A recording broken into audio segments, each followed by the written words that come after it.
This channel does not promote any violent, harmful, or illegal activities. All content provided by this channel is meant for an educational purpose only. বাম জমানায় দুজন বিদ্যুৎ সচিবের বদলি নিয়ে হইচই হয়েছিল, মনে আছে আপনাদের? জ্ঞানদাত গৌতম আর সঞ্জয় মিত্র, তারা কেন সরেছিলেন তার কোনো কারণ প্রকাশ্যে আসেনি। আমরাও জানি না কেন তারা সরেছিলেন, আমরা শুধু জানি তারা সিএসসির কাছ থেকে বকেয়া উদ্ধারের জন্য চেষ্টা চরিত্র করেছিলেন। অর্থাৎ সিএসসিকে নিয়ে গ্রাহকের যে অভিযোগ সেটা নতুন নয়, সরকারেরও তার মানে অভিযোগ ছিল বকেয়া ঠকেয়া, কিন্তু না, বিদ্যুতের ক্ষেত্রে তো কোনো বিকল্প নেই, আর সিএসসিরও বিকল্প নেই, তাই মেনে নিতে হচ্ছে। আর পশ্চিমবঙ্গের কোনো দল এখন পর্যন্ত দেখেছে যে তারা এরকম বিদ্যুতের মাশুলের হাঁসফাঁস অবস্থার থেকে মুক্তি দেওয়ার প্রতিশ্রুতি দিচ্ছে, যেটা অরবিন্দ কেজরিওয়াল দিয়েছিলেন দিল্লির ক্ষেত্রে? একটা কথা বলুন তো, দিল্লিতে যেটা সম্ভব হয়েছে বাংলায় সেটা করা যায় না কেন? কাউকেই তো করতে দেখছি না। সিএসসি তো বেসরকারি সংস্থা, মুখ্যমন্ত্রী তাদের উপর ক্ষিপ্ত, তাহলে এবার কমা উচিত। কমছে কি? এবং সব থেকে বড় কথা কি জানেন, মজাটা ওই জায়গাটাতে, সিএসসি তারা দাম বাড়িয়েছে বলে ক্ষুব্ধ, তারা কিন্তু ইউনিট প্রতি দাম বাড়াচ্ছে না, তারা ঘুরপথে দাম বাড়িয়ে নিচ্ছে।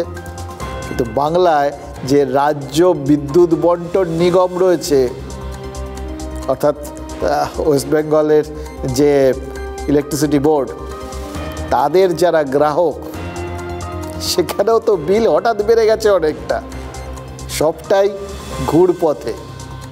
গ্রাহকরা ন্যাচারালি কুল কিনারা পাচ্ছেন না, তারা কোথায় যাবেন, কি করবেন। আচ্ছা, সবাই ঘুরপথে কেন আমাদের এইরকম বিপাকে ফেলছে বলুন তো?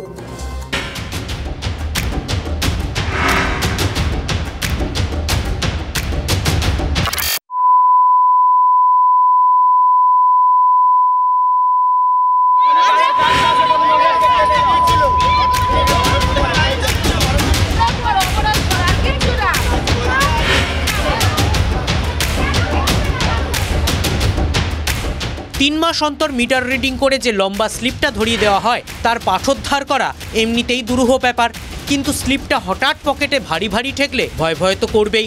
গ্রাহকরা বুঝতে পাচ্ছেন বিদ্যুৎ বাবদ খরচটা হঠাৎ যেন বেড়ে গিয়েছে বেশ খানিকটা।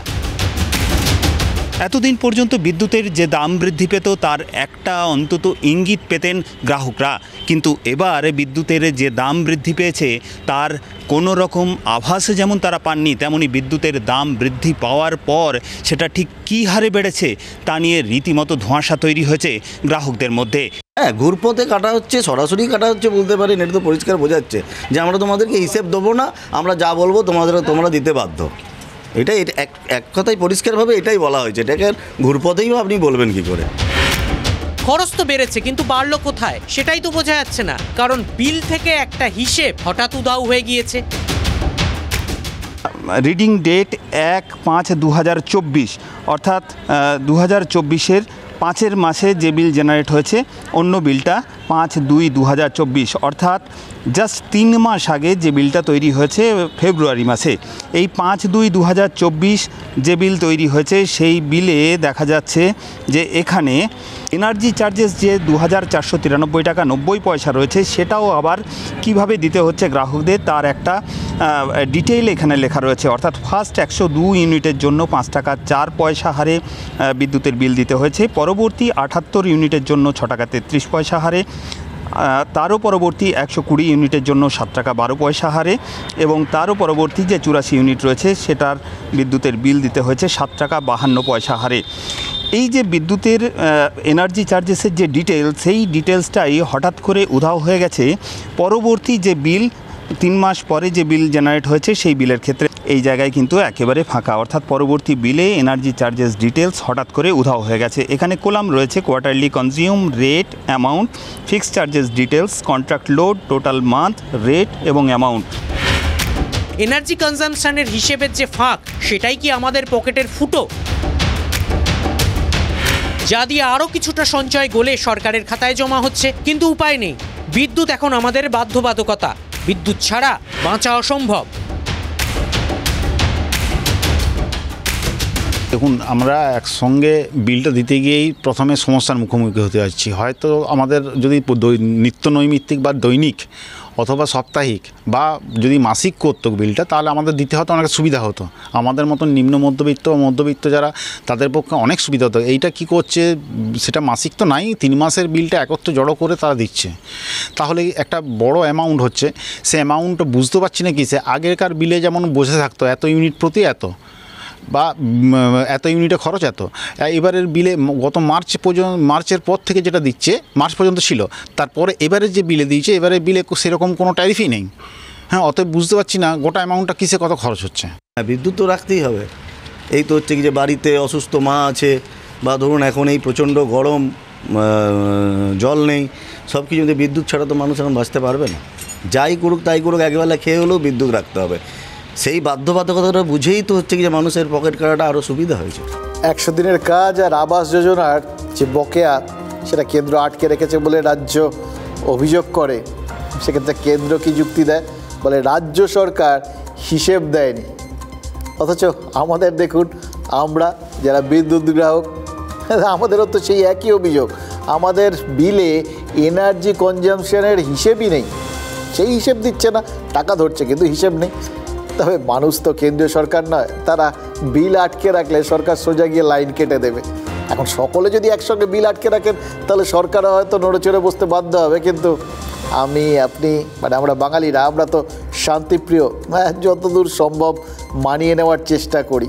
তাই বিদ্যুৎ বন্টন সংস্থা রাতারাতি মাসুলের ওই স্ল্যাব বদলে দেওয়ার পরেও মানিয়ে নিচ্ছি। কী হয়, বদলে গেছে জানেন মাসুল, বিলের নিচেই তা লেখা থাকে। পুরনো আর নতুন বিল আপনাদের বাড়িতে যদি থাকে, একটু খতিয়ে দেখুন, বুঝতে পারবেন। আমি একটা বিল দেখলাম, পুরনো মাসুলে প্রথম 72 ইউনিট 5 টাকা করে, পরবর্তী 56 ইউনিট 6 টাকা 24 পয়সা করে, পরবর্তী 85 ইউনিট 6 টাকা 89 পয়সা করে। অর্থাৎ ধাপে ধাপে বেড়েছে এবং প্রত্যেকটা স্ল্যাব কিন্তু বেশ বড়। নতুন মাসুলে প্রথম 30 ইউনিট 5 টাকা করে, পরবর্তী 22 ইউনিট 6 টাকা 24 পয়সা করে, তারপর 35 ইউনিট 6 টাকা 89 পয়সা করে। মানে আগে 72 ইউনিট পেরোনোর পর মাসুল বাড়তো, এখন 30 ইউনিট পেরোনোর পরেই মাসুল বেড়ে যাচ্ছে। অর্থাৎ স্ল্যাবের হেরফের করে মাসুল বাড়িয়ে নেওয়া হয়েছে। এবং মজা কি জানেন, এক একটা বাড়িতে যে সমস্ত বিল বিভিন্ন জায়গায় গেছে, সেগুলো কিন্তু এই যে স্ল্যাবটা, সেটারও নাকি তারতম্য রয়েছে বলে অভিযোগ করছেন অনেকে। কিন্তু মোদ্দা ব্যাপারটা তো পরিষ্কার, বিদ্যুতের দাম বাড়ানো হয়নি। বিদ্যুতের ইউনিট প্রতি দাম যা ছিল তাই আছে, বাড়ানো হয়নি অফিসিয়ালি, কেউ কিছু বলেনি তাই। কিন্তু স্ল্যাবটা বাড়িয়ে ঘুরিয়ে আমাদের পকেটটা ফাঁকা করে দেওয়া হয়েছে। এবছর গ্রামীণ ডোমেস্টিকে 300 ইউনিটের স্ল্যাবে 18 পয়সা পার ইউনিট দাম বাড়ানো হয়েছে। এমনকি কমার্শিয়াল বিদ্যুৎ গ্রাহক, গ্রামীণ যে ক্যাটাগরিতে 2 পয়সা কম ছিল, শহরের কমার্শিয়াল ক্যাটাগরির থেকে গ্রামীণ ক্যাটাগরিটাকে বাতিল করে দিয়ে শহরের ক্যাটাগরির সঙ্গে মার্জ করে দিয়ে একটা মাত্র কমার্শিয়াল ক্যাটাগরি করেছে। তার ফলে গ্রামীণ বিদ্যুৎ গ্রাহকদেরও দাম বেড়ে গেল, কমার্শিয়ালে 2 পয়সা করে পার ইউনিট। মাননীয় মুখ্যমন্ত্রী তাহলে এই কথা না জেনে বললেন না জেনে বললেন? যেভাবে সিএসসির ওপর রাগ দেখিয়েছিলেন, আমার ধারণা মুখ্যমন্ত্রী জানতে পারলে এক্ষেত্রেও রাগ দেখাবেন। হয়তো বলবেন যে তাকে অ্যাটলিস্ট বোর্ডে নিলেই তো হতো যে এই স্ল্যাবগুলো চেঞ্জ হয়েছে আর কি। আপনার আমার কী হবে, যে তিমিরে ছিলেন সে তিমিরেই আছে। একজন বলছিলেন, বুঝলেন, যে উনি এই সিএসসির একজন বরিষ্ঠ কর্তা, তিনি আমাদের হিসেব বোঝাচ্ছিলেন। বলছিলেন ধরুন 5000 ইউনিট দরকার, এবার আমরা 1000 ইউনিট হয়তো তৈরি করলাম, আমরা হয়তো 3000 ইউনিট বাইরের থেকে কিনলাম, গ্রিড থেকে, তারপরে হয়তো 1000 ইউনিট ঘাটতি রইল। সেই সময়গুলোতে আবার নাকি ওই মাঝে মধ্যে যে বিদ্যুৎ লো ভোল্টেজ হয়ে যায় না, কারেন্ট যায় না কিন্তু লো ভোল্টেজ হয়ে যায়, তাতে আপনার পাখা টাকাগুলো আসতে ঘুরবে, লাইট টাইটগুলো একটু টিম টিম করে জ্বলবে, আর বড় বড় যন্ত্রগুলো চলবেই না, ফলে চাহিদা কমে যাবে, ফলে বেশ খানিকটা ওই যেটুকুনি ঘাটতি রয়েছে পুষিয়ে যাবে। এরকম বিভিন্ন বিষয় আছে, বিভিন্ন টেকনিক্যাল বিষয় আছে, এগুলো আপনি আমি জানতেও পারবো না, বুঝতেও পারবো না। মুখ্যমন্ত্রী যখন রেগে যাবেন আমরা খুশি হব, আমাদের হয়ে প্রতিবাদটা করে দিচ্ছেন মুখ্যমন্ত্রী। তারপর কি হবে? সরকার কেন যে এই ব্যবস্থাগুলো নিচ্ছে না সেটা নিয়ে আমরা প্রশ্ন তুলব। এবার বুঝতে পারছেন তো কেন আমাদের পকেট থেকে বিদ্যুতের বিল বাবদ যে বাড়তি টাকাটা চলে যাচ্ছে, এই বিদ্যুৎ সরবরাহকারী সংস্থাগুলো নিচ্ছে, সেটা রাজ্য সরকার কেন বন্ধ করতে পারছে না? কারণ এ রাজ্যের বিদ্যুতের নিচেই তো জমাট অন্ধকার। মুখ্যমন্ত্রী বলার পরেও কি সেই অন্ধকার কাটবে? খুব একটা ভরসা পাওয়া যাচ্ছে কি? গতকালই তো ওই বাজার দর কমাতে বৈঠক করেছেন মমতা বন্দ্যোপাধ্যায়। সব জিনিসপত্রের দাম লাফিয়ে লাফিয়ে বেড়ে গেছে, সবজি টবজি সব কিছু। আর মমতা বন্দ্যোপাধ্যায় নির্দেশ দিয়েছেন যেন অবিলম্বে জিনিসপত্রের দাম কমে, এবং মুখ্যমন্ত্রী এটা টাইম ফ্রেম বেঁধে দিয়েছেন, বলেছেন 10 দিনের মধ্যে যেন সব শুরু হয়। আমার কি মনে হচ্ছে জানেন তো, মনে হচ্ছে যাদের এই সমস্ত দরদাম নিয়ন্ত্রণে রাখাটা দায়িত্ব, বা যারা আর কি বিক্রি টিক্রি করেন, সবাই ভাবছেন হাতে তো অনেক সময় আছে, 10 দিন বিরাট সময়। সুতরাং মুখ্যমন্ত্রীর নির্দেশটা কার্যকর করতে তাড়াহুড়ো করার দরকার নেই। ভাবুন, মুখ্যমন্ত্রী ক্ষিপ্ত হলেন, নির্দেশ দিলেন, অবিলম্বে পথে নামতে বললেন যাতে দাম কমে, কিন্তু আজ বাজারে গিয়ে দেখা গেল দামের খুব একটা হেরফের হয়নি, কোনো প্রতিক্রিয়াই নেই। আমাদের পর্যাপ্ত আছে, দাম বাড়বে কেন? আলুর দাম বাড়ার তো কোনো কারণ নেই।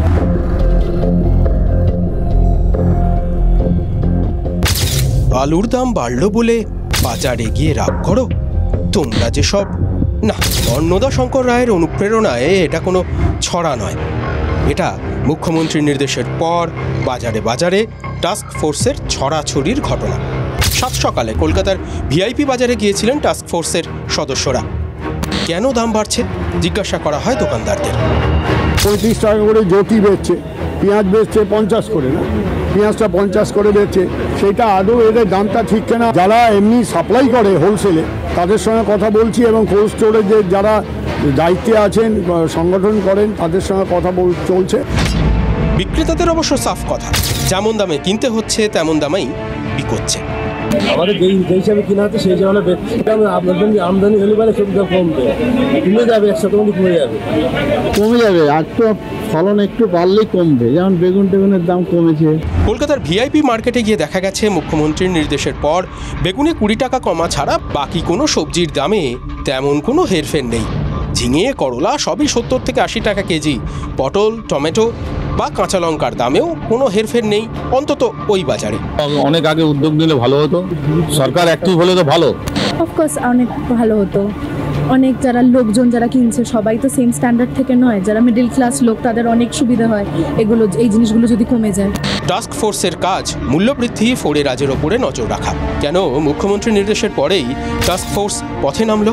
মুখ্যমন্ত্রী নির্দেশ দিলেন বলেই মূল্যবৃদ্ধির কথা জানতে পারলো তারা। 10 দিন সময় দিয়েছেন মমতা বন্দ্যোপাধ্যায়। কলকাতা ছাড়িয়ে জেলার বাজার দরের দিকে নজর রাখা যাক। পশ্চিম মেদিনীপুরে চন্দ্রকোনা বাজারে দাম কমেনি এতটুকু। লঙ্কা, ঢেঁড়স, আলু, টমেটো সবেতেই ছেঁকা অব্যাহত। জেলার যে বাজারে টাস্ক ফোর্স পৌঁছয়নি সেখানে সম্ভবত মুখ্যমন্ত্রীর নির্দেশটাও পৌঁছতে দেরি হচ্ছে। দাম কমার রেশ দেখা যায়নি ঘাটাল কিংবা গোঘাট কোনো বাজারেই। কাল থেকে রেগুলার মনিটরিং হবে। আমি বলে দিয়েছি আগামী 10 ডেজের মধ্যে কন্ট্রোল করতে হবে। We have to control it. বাজারে সরজমিনে এসে দেখতে হবে, সরজমিনে এসে দেখলে বুঝতে পারবেন যে বাজারের পরিস্থিতিটা কি।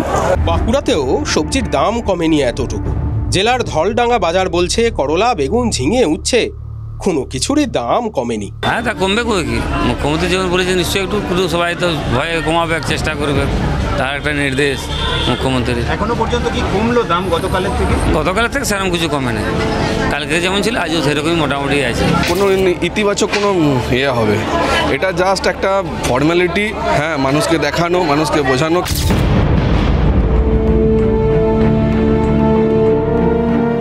এই জন্যই বলছি, মুখ্যমন্ত্রী বলে দেওয়ার পরেও কাজ না হলে লোকে বলবে এ সমস্ত ফর্মালিটি, জাস্ট লোক দেখাতে করা হচ্ছে।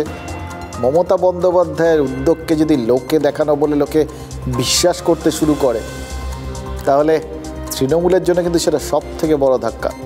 কারণ তৃণমূল খারাপ, কিন্তু মমতা বন্দ্যোপাধ্যায় ভালো, মমতা বন্দ্যোপাধ্যায় আন্তরিক, তিনি যা বলেন তাই করেন। এই ধরনের বিশ্বাসিত মানুষের মধ্যে রয়েছে, এটা একদিনে অর্জন হয়নি এবং এটাই তো বারবার তৃণমূলকে বৈতরণী পার করে দিচ্ছে। মমতা বন্দ্যোপাধ্যায় মানুষের এই বিশ্বাসটা তার এতদিনের রাজনৈতিক কেরিয়ারে তিল তিল করে অর্জন করেছে।